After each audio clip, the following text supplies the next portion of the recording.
दोस्तों, जब हम ब्रीथ इन करते हैं या ब्रीथ आउट करते हैं, मतलब जब रेस्पिरेशन करते हैं, तो हमारी बॉडी के बहुत सारे ऑर्गन्स जो है वो उसमें हेल्प करते हैं, जिसमें से कुछ ऑर्गन्स के बारे में आज के वीडियो में हम डिस्कस करने वाले हैं, जैसे कि नेसल कैविटी है।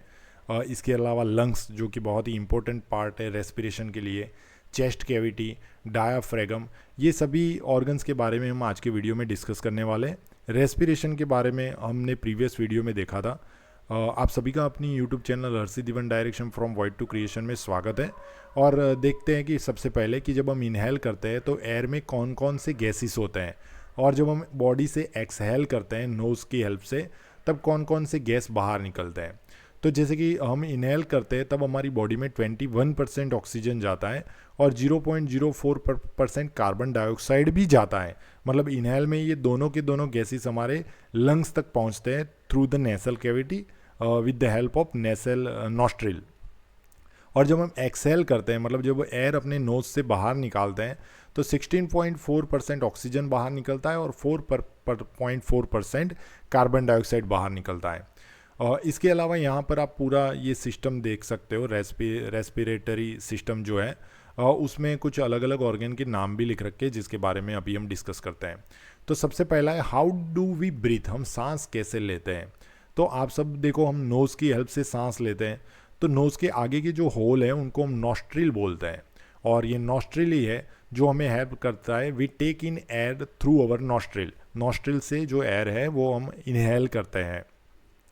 अब जो इनहेल एयर है, वो इनहेल एयर पास होगी कहाँ से, तो सबसे पहले तो नॉस्ट्रिल से नेसल कैविटी में, मतलब नाक के जो आगे के दो होल है उससे वो नेसल कैविटी है उसमें पहुँचेगी।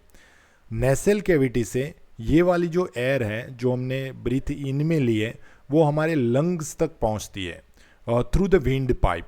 आप लोग ध्यान रखना कि जो ब्रीथ इन एयर है वो नॉस्ट्रिल से नेसल कैविटी से गुजरते हुए विंड पाइप के थ्रू हमारे लंग्स तक पहुंचेगी, और लंग्स जो है वो आगे की रेस्पिरेशन सिस्टम में हमें हेल्प करेंगे। अब प्रश्न ये भी होगा कि लंग्स होते कहाँ पर हैं। तो लंग्स जो होते हैं वो चेस्ट कैविटी में होते हैं। आप अपनी चेस्ट को ऑब्जर्व करो, और चेस्ट को जब आप ब्रीथ इन करोगे वो थोड़ी बड़ी होगी, ब्रीथ आउट करोगे वापस छोटी हो जाएगी। तो ये सारा सिस्टम जो है वो लंग से जुड़ा हुआ है। ये कैसे होता है वो भी हम आगे डिस्कस करने वाले हैं। Lungs are present in the chest cavity, ठीक है। यहाँ पर भी देख सकते हो, ये जो पार्ट है वो अपना लंग्स है, ये भी लंग्स है, ठीक है ना। दो लंग होते हैं इसलिए हम लंग्स बोलते हैं, पैर होती है, ठीक है ना। और ये चेस्ट कैविटी में होती है, और चेस्ट कैविटी आप जानते ही हो जिसमें रिब्स होती है, और रिब्स के बीच में अंदर ये पूरा सेफ होता है। जो चेस्ट कैविटी है, this cavity is surrounded by ribs, मतलब जो चेस्ट कैविटी होती है वो रिब्स से सराउंडेड होती है। यहाँ पर पिक्चर में आप देख सकते हो, जैसे कि ये लंग्स है, तो देखो लंग को पूरा ये रिब केज ने कवर कर रखा है। On the sides a large muscular sheet called डायाफ्रेगम।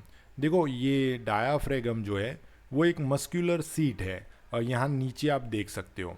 तो आप सोचोगे कि ये डायाफ्रेगम और ये लंग्स और ये चेस्ट कैविटी का क्या ये ब्रीथिंग में मतलब सपोर्ट है अपन के लिए, तो उसके बारे में देखते हैं। वापिस से रीड करता हूँ। Large muscular sheet called diaphragm forms the floor of the chest cavity. मतलब ये एक तरह का फ्लोर बन जाता है, नीचे डायाफ्रेगम है, ऊपर चेस्ट कैविटी है, अंदर अपने लंग्स है। और ये चेस्ट कैविटी और रीब्स और डायाफ्रेगम ये सबके सब हमारे ब्रीथिंग में हमें हेल्प करते हैं। Breathing involves the movement of the diaphragm and the rib cage, ठीक है ना। जो ब्रीथिंग है वो इन्वॉल्व्ड है किस में, तो डायाफ्रेगम और रीब केज के मूवमेंट में। कैसे, तो आप सब एक बार अपनी बॉडी को खुद ऑब्जर्व करो, अपनी चेस्ट के ऊपर हाथ रखो। जब आप ब्रीथ इन करोगे, जोर से सांस लोगे, तो चेस्ट जो है वो अपनी थोड़ी सी बड़ी हो जाएगी, मतलब रीब केज जो है वो रीब केज थोड़ी सी ऊपर की ओर चलती है, आप लोग ऑब्जर्व कर सकते हो। फिर जैसे ही सांस छोड़ोगे आपको थोड़ा महसूस होगा कि कोई चीज़ नीचे जा रही है। अब जब आप सांस ले रहे हो तो रीब केज जो है वो रीब केज ऊपर चला जाता है, और डायाफ्रेगम है वो नीचे चला जाता है। तो इसके कारण क्या हो जाता है, बीच में स्पेस हो जाता है, और स्पेस की हेल्प से जो लंग्स होते हैं उसमें हवा भर जाती है। फिर जब आप सांस छोड़ते हो तो ये डायाफ्रेगम वापस ऊपर चलता है, प्रेशर डालता है, तो प्रेशर डालता है ताकि लंग्स में जो हवा भर गई है वो बाहर निकल सके। उसी के ही सामने चेस्ट जो ऊपर चला गया था वो नीचे आ जाता है। तो ऊपर से चेस्ट केज प्रेशर कर रहा है, नीचे से डायाफ्रागम प्रेशर करता है, और इसके कारण अपन के लंग्स में जो हवा भरी हुई थी वो खाली हो जाती है। वापिस आप सबको समझा देता हूँ, सब लोग ध्यान रखना कि जब ब्रीथ इन करते हैं, आउट करते हैं, तो उसमें चेस्ट की और डायाफ्रागम की क्या पोजीशन होती है। तो फिर से बताता हूँ, जब हम ब्रीथ इन करते हैं तो अपने रिब्स जो है, जो चेस्ट जो रिब्स केज है, वो रिब्स केज ऊपर की ओर चला जाएगा, और जो डायाफ्रागम है वो नीचे की ओर चला जाएगा। तो जब कोई चीज़ ऊपर जा रही है, कोई चीज़ नीचे जा रही है, तो ये लंग्स के लिए जगह मिल जाएगी, लंग्स में हवा भर जाएगी।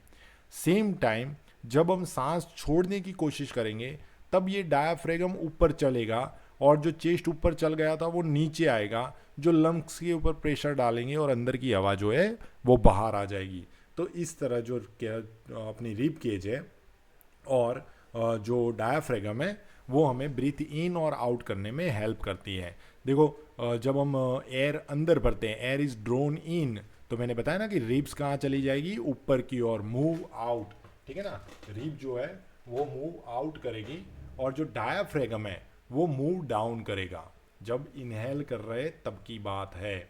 सेम टाइम जब हम एक्सहेल कर रहे हैं तो रिब जो ऊपर चला गया था वो वापस नीचे की ओर आ जाएगा, डायाफ्रागम जो नीचे चला गया तो वो वापस ऊपर चला जाएगा, और उसके कारण जो लंग्स के अंदर जो हवा भरी थी वो खाली हो जाएगी। वापस यहाँ देख लेते हैं, during inhalation ribs move up and outward while diaphragm moves down.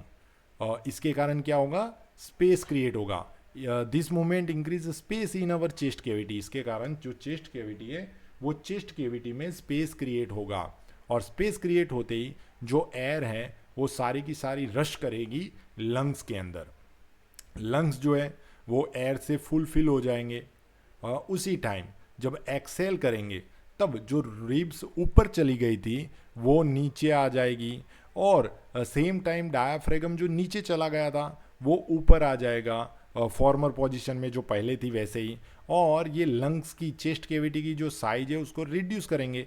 जब चेस्ट कैविटी की साइज रिड्यूस हो जाएगी तो वो एयर को पुश करेगी बाहर निकलने के लिए, किस में से, लंग्स में से।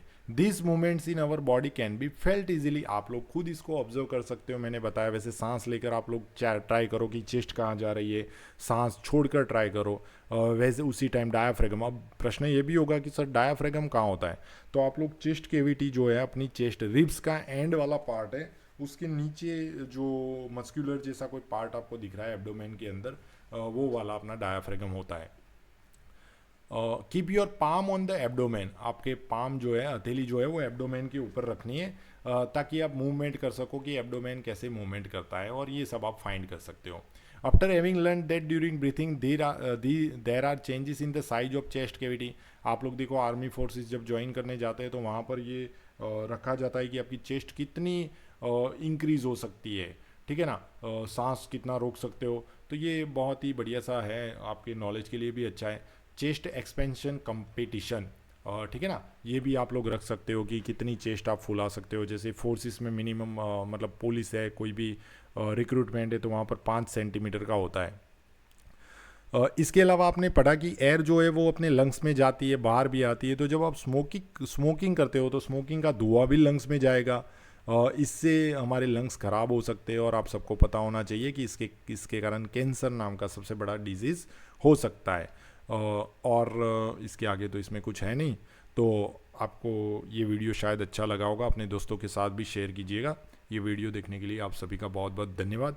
नेक्स्ट वीडियो में हम लोग सीखेंगे कि जो ब्लड सर्कुलेशन कैसे होता है।